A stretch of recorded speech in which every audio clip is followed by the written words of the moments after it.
Alors, aujourd'hui, on va étudier le test du qui carré. Maintenant, en fait, le test du qui carré vient d'un domaine des maths qui s'appelle la probabilité et c'est assez compliqué. Euh, loin du programme de ce cours. Alors, on va essayer de le simplifier, puis je vais vous expliquer tout simplement comment l'utiliser. Et il y aura quelques questions que vous aurez peut-être qui sont un peu mystérieuses. Si ça vous intéresse, vous me poserez la question en classe, mais vous saurez que c'est un domaine des maths qui est assez poussé. Celui qui va nous intéresser, c'est le test du qui carré d'indépendance. Il y a plusieurs tests de qui carré, mais celui qui nous intéresse dans le programme de ce cours, c'est le test d'indépendance. Alors, qu'est-ce que le test d'indépendance ? C'est un test qui permet de vérifier l'absence de lien statistique entre deux variables x et y. X et y sont dites indépendants lorsque il n'existe aucun lien statistique entre elles. Dit autrement, la connaissance de x ne permet en aucune manière de se prononcer sur y. Alors, ce qu'on va faire dans ce test, on va partir d'une hypothèse qu'on appelle l'hypothèse nulle. C'est très possible dans un examen qu'on vous demande d'écrire l'hypothèse nulle. Et c'est le suivant. Les deux variables x et y sont indépendants. Ça, c'est l'hypothèse nulle. Puis après, on va déterminer statistiquement si cette hypothèse est à rejeter ou non. Si on ne la rejette pas, alors statistiquement, on admet qu'ils sont indépendants. Si on la rejette, ça ne veut pas dire qu'ils sont dépendants, c'est très important, ça veut dire qu'ils ne sont pas indépendants. Ok, maintenant, on va essayer de prendre un exemple, parce que c'est un peu flou tout ça. Alors, voici un exemple de tableau comme on pourrait vous donner dans un examen. Dans ce cas, on parle de... Les deux variables sont ici le sexe, les mâles et les femelles, les hommes et les femmes. Et l'autre variable, c'est les couleurs de t-shirt. Alors ici, on a été demandé à 300 personnes, à 150 hommes, qu'est-ce qu'ils préfèrent comme couleur de t-shirt. Il y en a 48 qui ont dit noir, il y en a 12 qui ont dit blanc, il y en a 33 et ainsi de suite. Et chez les femmes, il y en a 35 qui préféraient le noir, 46 qui préféraient le blanc et ainsi de suite. Ça, c'est ce qu'on appelle les données observées.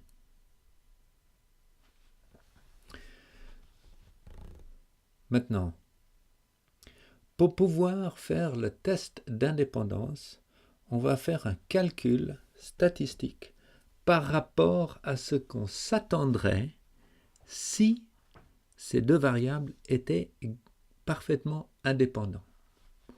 Alors pour ce faire, on va d'abord calculer un tableau de ces données pour les données attendues. Là, c'est observé, c'est ce que les gens ont dit quand on a été leur demander. Voilà, voici le tableau des données attendues. Alors, comment est-ce que je calcule les données attendues? Imaginons par exemple que je regarde les hommes qui préfèrent les t-shirts blancs. Comment est-ce que je vais calculer la valeur des nombres de t-shirts attendus? Alors ce que je vais dire, c'est que s'ils sont parfaitement indépendants, si la préférence de couleur et le sexe de la personne est vraiment parfaitement indépendante, alors on s'attendrait que 58 300e,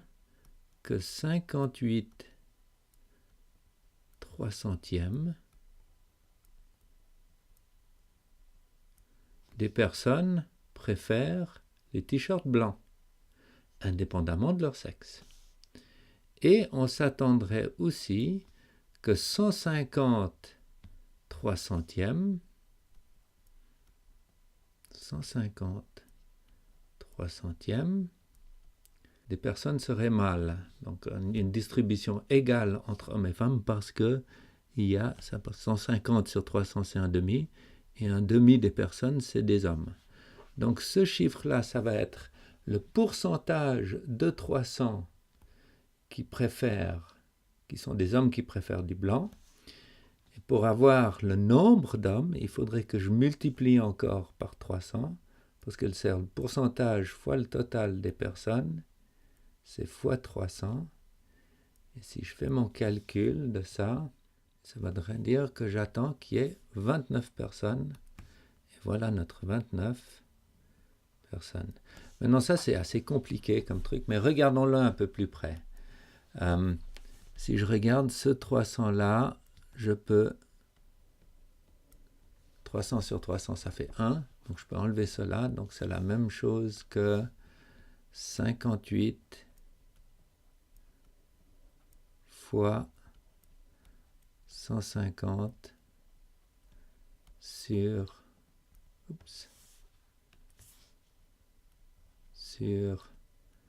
300. Et ça, c'est égal à, on va vite le faire pour être sûr, 58 fois 150 divisé par 300. Et voilà, c'est de nouveau 29. Alors ça, c'est 29. Et le 29 correspond au 29 là. Donc, le plus facile, si on vous demande, et c'est très possible dans un examen qu'on vous demande, on vous donne juste ce tableau-là, puis on dit quels sont le nombre d'hommes attendus qui préfèrent les t-shirts blancs. C'est-à-dire quel est le chiffre, le nombre attendu dans cette case-là.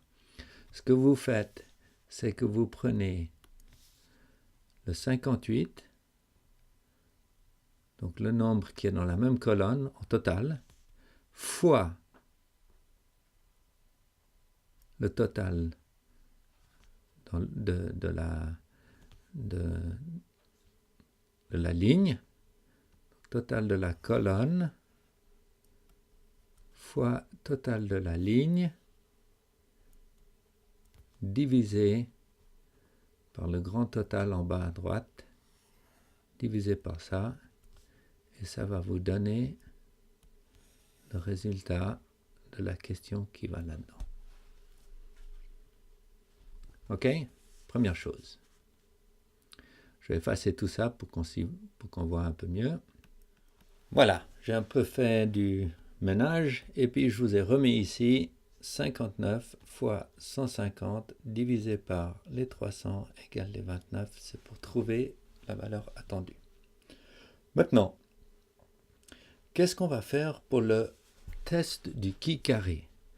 Ce qu'on va faire, en fait, c'est que ce que ce test il fait, et c'est la calculette qui le fait, mais juste pour vous expliquer, ce qu'il va faire, c'est qu'il va prendre la différence entre 48 et 41,5 et il va le mettre au carré, plus la différence entre 12 et 29 au carré, plus la différence entre 33 et 37,5 au carré. Et il fait ça pour toutes les cases. Donc, il y a deux choses à observer. D'abord, plus le test de qui carré, puis on l'écrit typiquement comme ça veut dire qui, attendez, je vais le mettre en blanc, qui carré est égal à un nombre qui est toutes les différences entre les cases correspondantes du tableau observé et du tableau attendu. Donc deux choses. D'abord, si qui carré est petit, ça veut dire que le tableau observé est proche du tableau attendu. N'oublions pas que le tableau attendu, c'était par définition des valeurs parfaitement indépendantes. Donc, si le tableau observé est proche du tableau attendu, on pourrait dire qu'on ne rejette pas notre hypothèse nulle. Oui, j'ai oublié de le mettre, d'ailleurs, notre hypothèse nulle. Mettons-le maintenant. Hypothèse nulle est, et on va dire, voilà. Alors, ce que j'ai fait là, c'est que tout simplement, là, il y a une phrase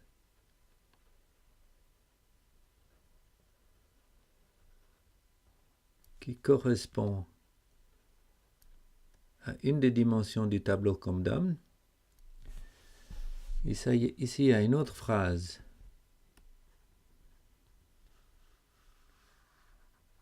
qui correspond à l'autre dimension du tableau comme d'homme. Ici, on a sexe de la personne.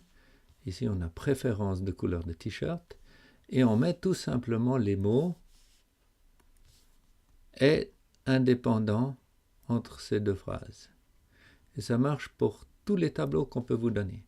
Vous prenez le sexe d'une personne parce que ça c'est ça, est indépendant et la description de l'autre dimension et vous avez votre hypothèse nulle. Donc, revenons à nos moutons. Si le qui au carré est petit, ça veut dire que ces deux tableaux sont proches et on ne va pas rejeter cette hypothèse. C'est-à-dire, il est vraisemblable que les deux sont indépendants. On ne va pas le rejeter. En revanche, si qui au carré devient très grand, ça veut dire que ces chiffres-là observés sont très loin de ce qu'on s'attendrait s'ils étaient indépendants et on va le rejeter. Mais, maintenant soulève la question, à quel moment est-ce qu'on va le rejeter? Quelle est la valeur qui fait qu'on va la rejeter? Cette valeur s'appelle, je vais l'écrire ici, la valeur critique.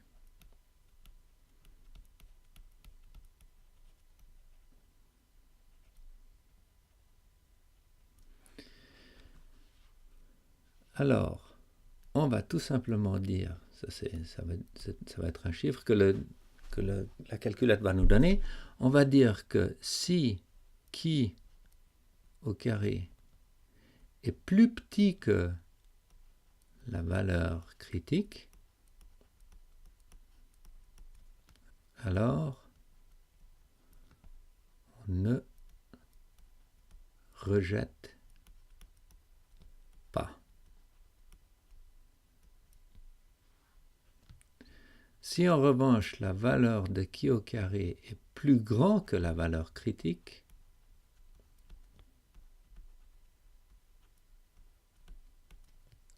alors on va rejeter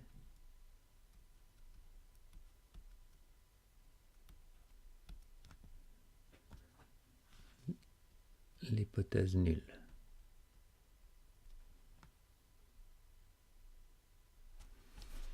D'accord? Maintenant, c'est quoi la valeur critique? Ah ben, vous avez la chance. Au BI, la question va toujours vous la donner. Alors, on va essayer de faire avec celle-ci. Je vais aller chercher la calculette, puis on va voir comment on fait. Alors, je vais la mettre ici, pour qu'on voit nos deux tableaux. Alors, puisque c'est des tableaux qu'il faut rentrer, ça c'est la chose à se rappeler. Ici, au-dessus de x au moins 1, en bleu, c'est marqué matrix. Et ça, c'est une matrix. Alors, on va rentrer la matrix. Alors, on fait second matrix.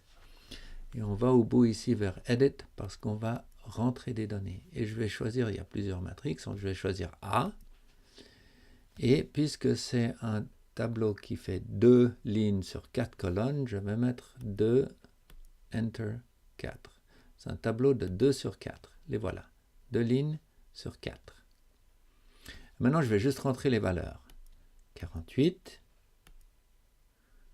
12, 33, et ainsi de suite. Et je finis de les rentrer, 42 et 27. Et voilà, j'ai tout rentré, les données, on les voit tous là. J'ai rentré ce tableau sans les totaux, hein. Le tableau qui compte, c'est la partie blanche.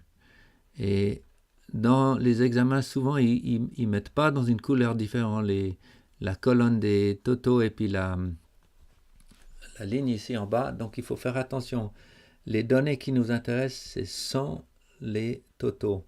C'est juste cette partie-là. Ce tableau-là, on dirait que c'est 5 sur 3. Mais en fait, point de vue données, c'est 4. C'est 4 colonnes et seulement 2 lignes. Hein. C'est 8 rentrées là. Donc, voilà, j'ai rentré mon matrix. Et maintenant, j'aimerais calculer qui carré. Alors là, c'est un test statistique. Alors, je vais sur le bouton Stat. Et je vais sur Test, pas Calc. On a l'habitude d'aller sur Calc. Là, on va aller sur Test. Et puis, on va aller tout en bas. Je crois que c'est C. Voilà.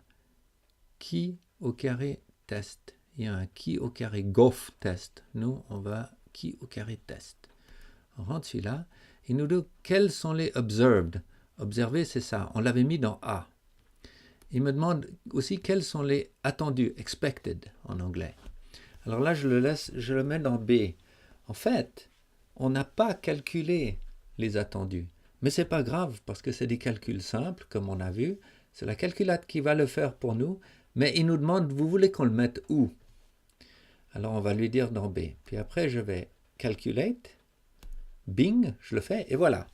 Il me dit que qui au carré, c'est 33,7614. Donc 33,8 dans ce cas.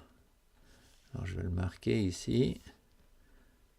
Qui au carré est égal à 33,8 à 3 chiffres significatifs. Retournons à la calculette. Et il me dit aussi que les df est égal à 3. df, c'est les degrés de liberté. Alors, la calculette nous le donne. Je vais le marquer ici. df, parce qu'en anglais, c'est degrees of freedom, est égal à 3. Alors, c'est quoi ça? Je vous explique juste un petit moment.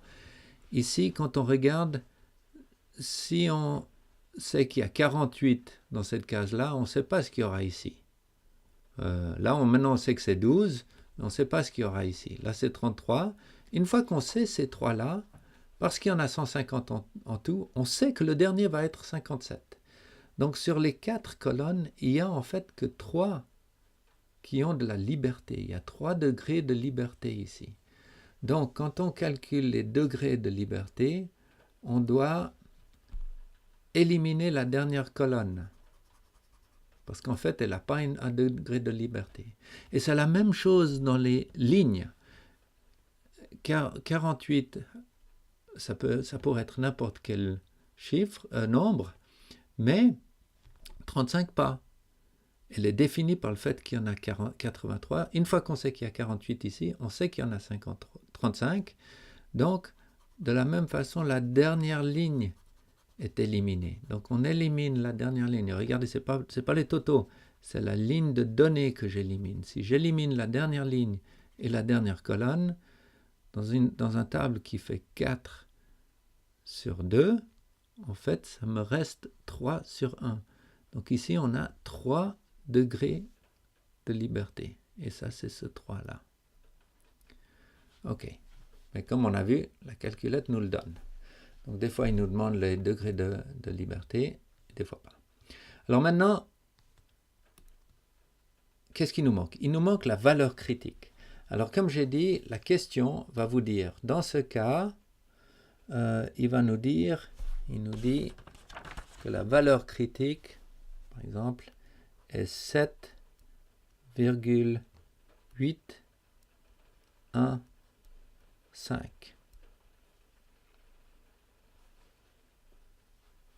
Alors, dans ce cas, le qui au carré, qui est 33,8, est plus grand, qui au carré est plus grand que ça qui est la valeur critique.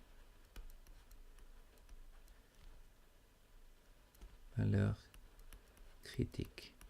Donc, comme on a vu ici, quand qui au carré est plus grand que la valeur critique, ça veut dire qu'il y a beaucoup de différences entre les deux tableaux. On va rejeter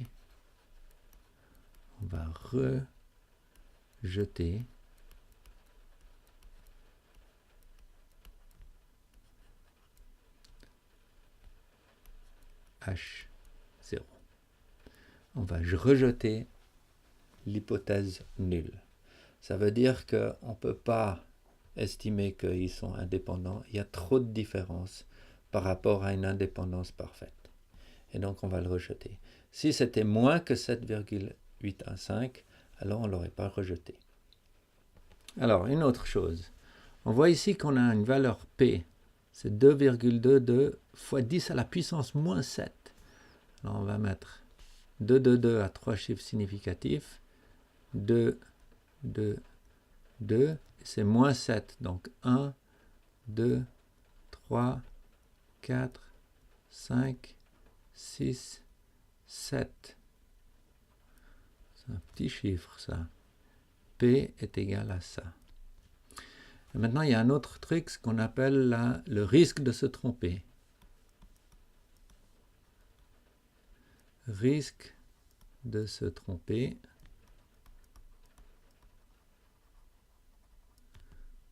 Et ça, c'est un pourcentage.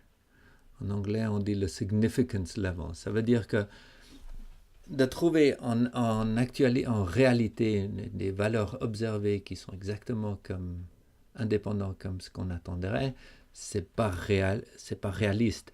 Il y a une espèce de valeur, de différence qu'on est prêt à accepter. Et typiquement, c'est autour des 5%. Dans la plupart des questions, mais ça vous est donné dans la question, c'est 5%. 5%, ça correspond dans cette question au 7,815.